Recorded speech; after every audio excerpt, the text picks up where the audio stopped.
All right, guys, Anthony, Super Service. Got Larry's truck here. Is this 03, 04? This is 04. Harley truck. Gotta get rid of that green coolant. Get that crap out of there. We need better coolant in here. First time we've seen it, I'm just looking around, looking under the hood. Looks like it has an EGR cooler on it. So, don't know if it's welded up. Yep, just take a quick look. Let's do a diag on this, hang on. This does have 162,000 miles.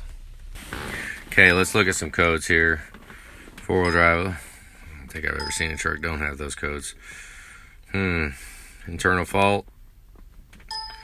Okay, injector circuit low and contribution balance on number 7.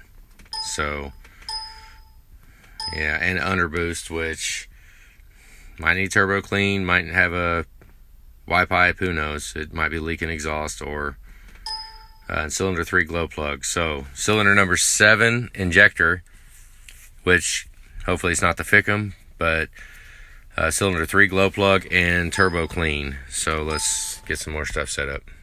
Went ahead and cleared the codes. They're all clear. Okay, let's take a look around. Fickum volts, that could cause a circuit low code, but so could a bad injector. ICP volts 0.24, we're okay there. EBP volts are 0.85. Barometrics reading 14.18. We got EBP at 14.2. Those are all good. We want those within each other. MAP is 139914. So all those are good. Let's shut the key off. Go back on. We don't want the Fickum at the top to go below 45.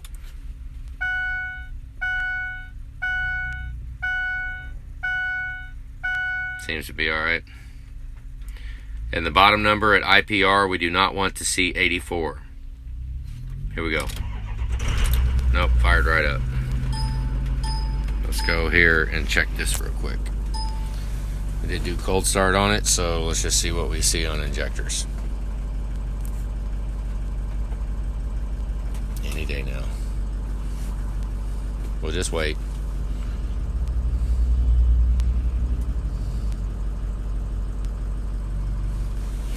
This is the computer will try to make this line even, and it will overfuel a bad injector to try to make this even.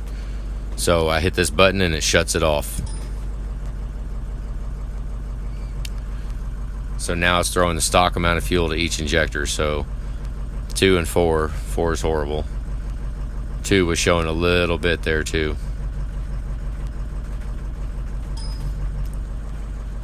Look at 6, kind of slow to recover.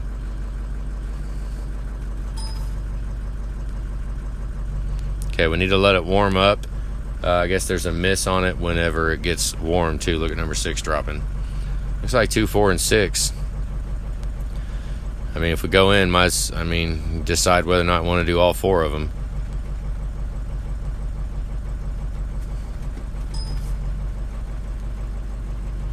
Let's get some temperature in it and we'll check oil cooler, just give it a little inspection. Okay, I'm trying to build a little bit of temperature. Got it to 125 degrees. Fickum looks alright. Charging pretty good. Let's get some more temperature. I'm gonna go drive it. 03s, 04s are known for it. We got all kinds of noise going on the front end, which, yeah, it's making a pretty good racket. Okay, we got definite exhaust. Sounds like probably cac tube leaking. Cac boot probably sounds like it's on the passenger side. So probably don't need to pick on the turbo. What we'll be looking at is just a cac boot leaking. Can hear that right now. Okay, so we're up to temperature right now, 190, 195. As of right now, the oil cooler looks good. What I'm gonna do is I'm gonna pop the hood. Hang on. Okay, we want to kind of check for head gaskets here. Since I didn't hook the gauge up right now, we can hook it up later. Let's release a little pressure. Release all the pressure. Okay, now let's get back to the shop and let's see what kind of Because now that the coolant's all the way expanded, we got no pressure on the upper radiator hose. We can squeeze it pretty good. Let's run it back to the shop. Oh, well, maybe that's what I was hearing. Maybe. But, yeah, I didn't pause it. But, we don't want to have any pressure in that system when we get back to the shop. So, let's go for a drive. Now, what we need to do is open up that degas bottle before, once it's cold. The truck has to be completely cold, and we have to reset the pressure inside of the cooling system, because right now it's all expanded. Give us a false, kind of a false reading on it if you leave it like now, because the coolant will contract back down, and it could actually put the cooling system under a vacuum. And if we run it like that over and over again, you will lose boilover protection, because it's not, when it expands, it'll actually expand back to zero pressure rather than a vacuum, you know, so atmospheric pressure basically. So we got to open it up again once it's cold. That's, yeah, that, whatever. Okay, we're getting off the highway right now. We're showing 11 degrees difference. So oil cooler's still good. We're good with the oil cooler. Okay, just coming down off the highway. We've got a miss on this, I guess, when it's warm. So let this thing connect. Come on. Whatever. Let me pause it.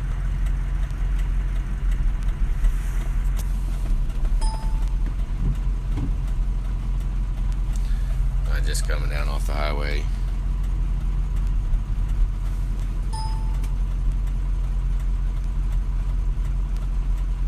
We'll just watch it for a minute.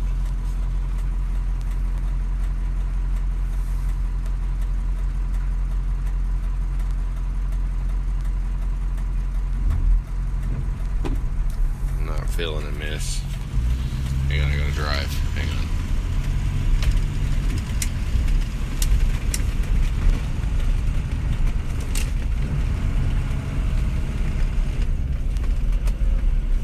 No, you can't really see it. Making that turn. I don't know, I'm not seeing it right now. It sucks, I might not have drove it far enough. 2 and 4 are consistently low. 6 drops every now and then too. I mean,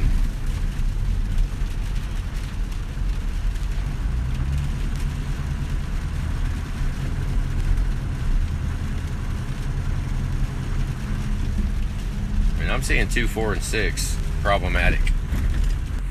Okay, you can kind of see on the witness lines, it leaves a shadow. I mean, they're not horribly bad, but I mean, if we were going to look at some that, were suspect, I mean, it would be 2, 4, and 6. I can kind of feel it starting to miss right now, and there's number 4.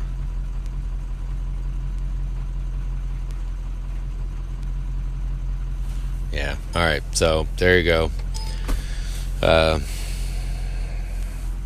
See what temperatures we got right now and see what IPR is idling at, because this does have the 0304 pump. Yeah, see, oil cooler's good. VGT's locked at 84%, so it's probably, here, let me set that up, hang on. Okay, right here it checks the pressure. I looked at them earlier. It's not using EVP here. Okay, we want to see up here at the top, we want to see 2.1. Anywhere over 2 would be all right. We get up in the 3s and it might be a bit much. Watch. Yeah, see, it's, oh, we are in the 3s.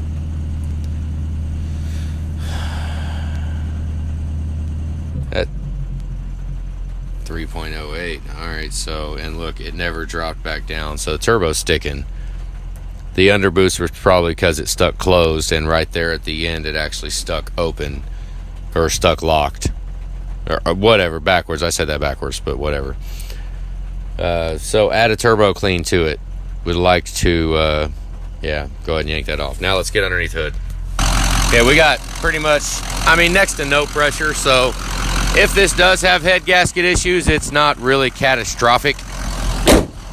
We could put a gauge on it and really fine test it, but that test right there just says that it's not a catastrophic head gasket failure if there is one. So a gauge would tell us definitively. So, all right, guys, that's it. Have a good day.